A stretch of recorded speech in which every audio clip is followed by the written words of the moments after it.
Hey guys, welcome to Brian's Man Cave. So today's another one of my, discussion videos, kind of just things I've been thinking about lately. And this video is about, I don't know what you really call them, education games, learning games, entertainment, edutainment, I don't know. There's a lot of different names and terms for these things. But it's just something that I was thinking about because, I saw a few on my shelf. And, every once in a while a video pops up from other YouTubers where they're playing some of these games. And it's like, my big question is, did these things actually do anything? Did they work? Did people actually use them for their intent? And the reason why I started thinking that way is, like I got this Big Bird, what is it? Big Bird's Hide and Seek Sesame Street game. And I remember when I got this, well, it wasn't for me actually. My stepfather, he had a son, and at the time when I was younger, when I was playing Nintendo and stuff, he thought, well, these games I was playing were too complicated for him. He was still young. I don't know how old he was, maybe 4 or something. That was a long time ago. But anyways, I remember, regular games were a little bit too hard for him to understand. And so I thought, well, there's these learning games. Maybe we could try it. And we went to, I think we got this at Toys R Us, and they had it on the shelf there. And I'm like, okay, well, we'll buy that, and maybe that'll do something. And I think we tried. I think we put it in, and it was still, the kid didn't really play it too much. He was on and off. And I remember myself every once in a while, I would just for fun put it in there and goof around with it. And I thought, even at that time, I'm like, do people really use these things? Now, Nintendo wasn't obviously the first to do this. These things go all the way back. Like, I got Math Grand Prix here for the Atari 2600. Now, they have Basic Math that also was out at the time. And that game is worth a lot of money now. And that was the other point I was going to get to is what happened with the value of these things. But anyways, yeah, so they had Math Grand Prix, and I even have Math Fun for the Intellivision. I didn't have this game when I was a kid, and that's the thing I was thinking about. When I was a kid and I had my Intellivision, I was playing games like Astro Smash and Burger Time and Lock and Chase. I was never playing anything like this. Like, there was no educational games. There wasn't like they existed. I'm not saying they didn't exist. I'm just saying I didn't have them.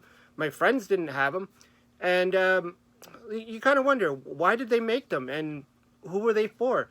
I'm assuming at the time, the people making the games were like, parents need something educational. Maybe the kids are going to spend all day playing Space Invaders. Let's get them something else, something to learn. And you're having fun and learning at the same time. But really, are you? Basic Math for the Atari is exactly that. It's basic math. It is literally just 4 plus 2. And that's it. There's no graphics. There's no fun. There's nothing. It's just basic math. And you got to imagine, who is doing that? Did a parent actually buy that and make their kids sit at their Atari doing basic math? I'm pretty certain you didn't go to school and they set up an Atari and said, here, learn basic math. So why did they make them? Was it literally just to sell to the parents who thought their kids were going to play on these things and learn math on their Atari? In between kind of playing games like Keystone Capers and Pac-Man? It's the same thing with the Intellivision. I mean, with the Intellivision, they did like Math Fun, and I remember seeing the graphics. I remember, I don't even know if I've ever played this, but I remember seeing in the little catalogs that came with almost every game on the Intellivision. You'd go through and there would be a ton of games, and I remember seeing there was Learning Fun and Math Fun, and it looked neat. It had a picture of an ape, and it was a river and stuff. Like it looked pretty cool. And I'm thinking, that looks like fun, but at the same time, it's math. You got to do math, and I'm like, or spelling or something. I mean, I remember doing games on, say, Commodore 64 in school, but even then, there weren't a lot of learning games. It was like sometimes, yeah, you'd end up playing like a Hangman or something, but oftentimes in school when we had our Commodore 64s in the school, we weren't playing learning games. We were playing things, or we were doing like programming or how to use the computer. Very, very seldom were we actually doing those learning games. Now I know that other games existed at the, later on, like the Oregon Trail, where that's technically like a learning game where you're you're learning how to do resources and stuff, and that type of thing kind of makes sense. Creating a game where you're learning skills, you're learning life skills, or you're learning something other than just how to read and write and basic math and science or whatever. But other than that, I just never saw a use for these. Now, let's go back to what I said earlier about the price. So, I don't know. I didn't look these things up. I doubt these are worth much. I don't think everybody wants to get their hands on a Sesame Street game for the NES. But there is a game that I know of that is, and anybody else that collects retro games, Donkey Kong Math. Donkey Kong Junior Math. For whatever reason, it had to be the junior, I guess because it revolved around a kid, the little junior. But anyways, Donkey Kong Junior Math is worth, I don't know, I just looked it up now on price charting and a few other things, and it's going around the $200 range. I don't know if that was complete in box or loose. I think loose was a lot cheaper. Usually it is. So like I think that was like a boxed game that I saw. It was like almost $200. And I'm thinking, who's gonna buy that? Who's gonna pay to, other than the collectors? Obviously the collectors who have to have every single Nintendo game, every single NES game, they're going to need it, right? They're going to need it to complete the collection. Same with the Intellivision. There's the 125, the 125 games. I think it's 125 that came out with the original Intellivision lineup. And of course, there's the learning fun, math fun. I think there's two learning fun games or something, that one of them's harder to get than the other. And then price goes up. Basic math for the Atari, from what I understand, is pretty expensive.